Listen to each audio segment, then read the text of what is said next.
courtesy of Ryan Gray, WrestlingnewsWorld.com. Here we go. I'm going to read them with you guys, so if it sounds like I don't know what I'm talking about, it's basically because I'm reading his spoiler coverage right now over on ProWrestlingScoops.com. We kick things off with Evan Bourne versus Tyson Kidd, which is a great, great match when you look at that on paper. Gray claims that there was great mat work throughout. We had Finley come out and hit Tyson Kidd in the leg with a shillelagh. Bourne hits a shooting star press off the top rope for the win via pinfall. We see a video package, Jack Swagger interfering in last week's number one contender match, the main event of last week's show between Christian and Tommy Dreamer, I believe. In the back, Josh Matthews interviews Jack Swagger. He calls Tommy Dreamer Swagger. He calls Tommy Dreamer washed up and insults him, saying he's the fat cholesterol of ECW, is a quote that he has here. Dreamer comes to the ring, attacks him. Swagger escapes. Dreamer spams in the ring, demands him to come back and fight. We have Zack Ryder. Interesting. Zack Ryder backstage with Tiffany. He says he wants to make an impact on ECW. They always use that word, wants to make an impact. Everybody wants to make an impact. Look into that. It's a common word. It's a common word. Yes, it's a common word, but it's also pro wrestling at its best. Tiffany announces that Zack Ryder is going to face Finley on this week's Superstars. Vladimir Kozlov, who they keep airing video packages for as if he's going to be in a main event storyline here, probably after the Dreamer angle and the Swagger angle. But for right now, they're putting him against these jobbers, I guess we'll call them, and he defeats them in squash matches. So he defeated one of those guys tonight, local Pittsburgh guy. Gregory Helms, who's now been put in an interview role, interviews Mark Henry, refers to Christian as his victim in that promo. And then in our main event, we had Christian and Tommy Dreamer against Jack Swagger and Mark Henry.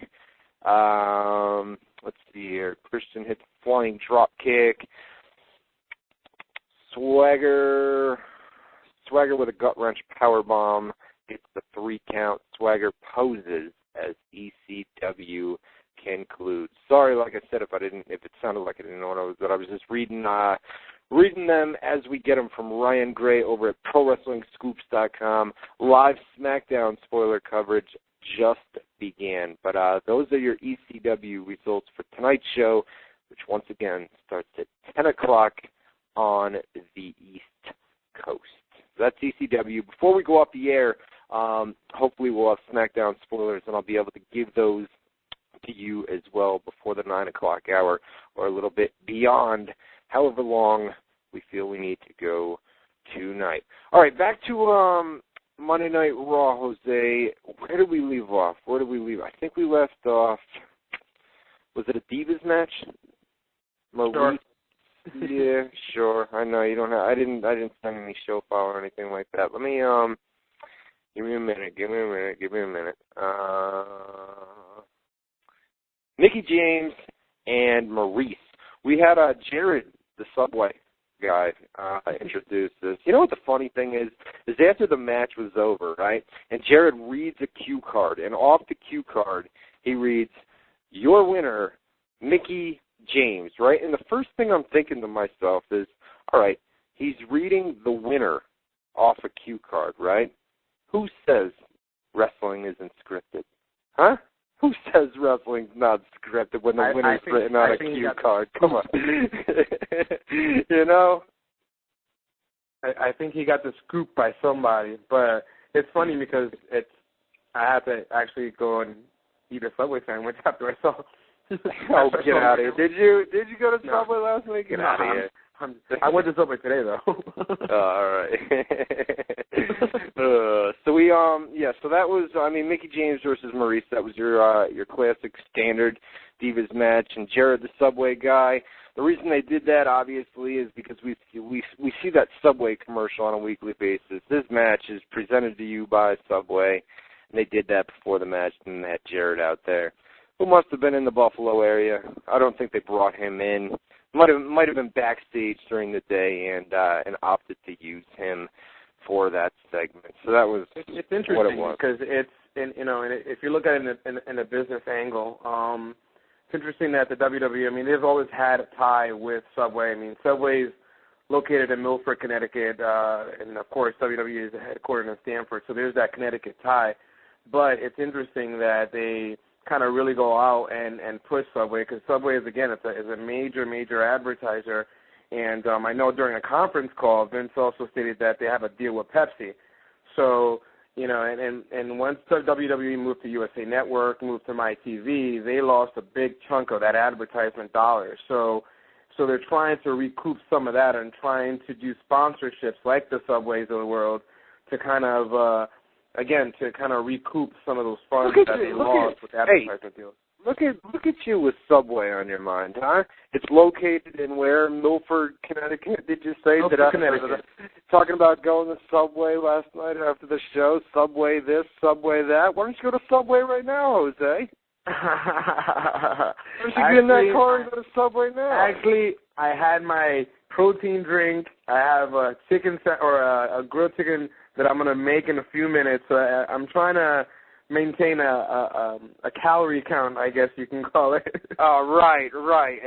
And when Ryan Clark drives down to Wendy's and gets himself, what was it, 3 double cheeseburgers, extra bacon, extra grease? I can't do that. I can't. I still got a game for you guys. Don't get me wrong. Of course, next week I have a game at 7 o'clock that I'll call in from the outfield, but is that right? Oh, wait. Slow down. Okay. So next week, live on WZR Radio, Jose calls in from the outfield of his softball game. Is that what you just said? I'm going to work on that. I got to get I got to put the phone in the back pocket. I got to hook up the Bluetooth because I'll be in the outfield. No one can really see me, and then I can call in real quick and see what happens, and then I'm going to have to disconnect. That's fine. That'll work, man. That'll work. As long as we can get you from the outfield of a softball game. You backtracked I'm going to try my best. You backtracked a little bit. He says, I'm going to call next week. I said, wait a second, Jose. You're going to call live next week. And then he says, I'm going to work on that, Clark. I'm going to work on that. It's a technical thing, though. Like, if I can just pick up the phone and call in the outfield, I'll do that in 2 seconds. But I got to, you got to do the Bluetooth thing because there's no way I can hold the phone without no one noticing me in the outfield. Like, and I'll never hear the end of it. They'll think I'm prima donna. They'll think I'm A-Rod and all the other egotistical stuff that comes out of these people's minds. All right, so no confirmation. No confirmation. I'll do a test. I'll do a test with the Bluetooth and the phone, see if it works. But I'm almost positive I shouldn't run into any problems. I'll tell you what. If your game doesn't get rained out this week, I'm going to do something special next week. I believe I'm going to have my co-host next week. Is going to be a former WCW, WWE, ECW, and TNA superstar. So I'm going to bring him on here next week if your game goes on as planned. And I think I'm going to co-host the show with him next week. I talked to him a few days ago, and everything's good. So we're going to do that next week. If you're not here. So 2 hours next week of Ryan Clark and that mystery man. So that's next week. So we're going to have a good time. Next week, no doubt about it, because that's always fun. An old buddy of mine, a lot of you guys that used to follow the show, you knew this guy. He was on fairly often. So that'll be entertaining next week, to say the least. And then hopefully we'll have you Would you say your game starts at 7?